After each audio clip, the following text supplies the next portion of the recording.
So let's talk about capitalism. There are a lot of misconceptions out there. So let's start by outlining what capitalism is, and then we'll discuss if it works.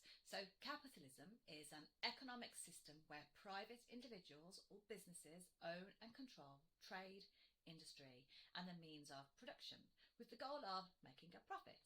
Now, prices and wages are largely determined by supply and demand in a competitive market, rather than by government planning. So most successful modern economies are mixed. They blend capitalism with public services and welfare systems. Now, capitalism on its own isn't perfect, but when it's paired with good governance, it works. So let me show you how. So take Korea. Same people, same history, but two radically different systems.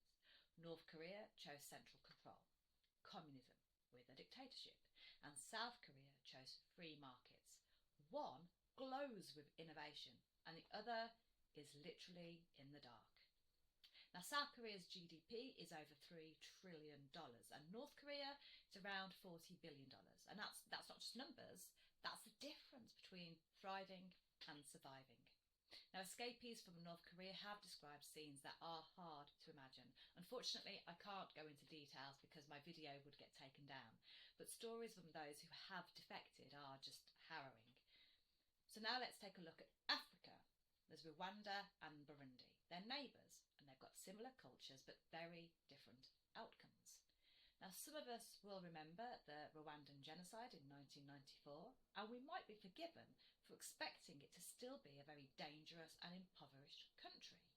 But their recovery is just truly amazing. I mean, they embraced open markets, they cut red tape, and they encouraged entrepreneurship. And this has led to a thriving economy, lifting people out of poverty. In neighbouring Burundi, however, they kept heavy restrictions and bureaucracy. So today, Rwanda's economy is growing fast, and Burundi, well, they're still struggling.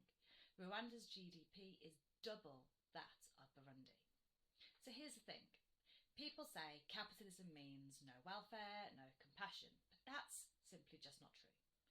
Sweden and Denmark, well, they've got thriving capitalist economies and generous welfare systems. It's free markets which fund the safety nets that people need. And even here in the UK, we've got the NHS, we've got benefits and pensions, all supported by a largely capitalist economy. Although I would say Keir Starmer's government is threatening our economy with policies that punish businesses and they stunt growth. So if we look, since the 1950s, global poverty has actually dropped from 70% to under 10%. And that's not because of socialism, it's because countries opened up to trade, to innovation and enterprise. Capitalism isn't just about money, it is actually also about freedom. The freedom to start a business, to create, to build. And when governments protect the vulnerable and keep markets fair, it all works together. So next time someone says capitalism is evil, ask them, compared to what? Because history shows when people are free to build, they build futures. So we should fight for systems that work, not just ideologies, but outcomes, real ones for real people. And what does this mean for Britain in 2025? Well, let me know what you think in the comments.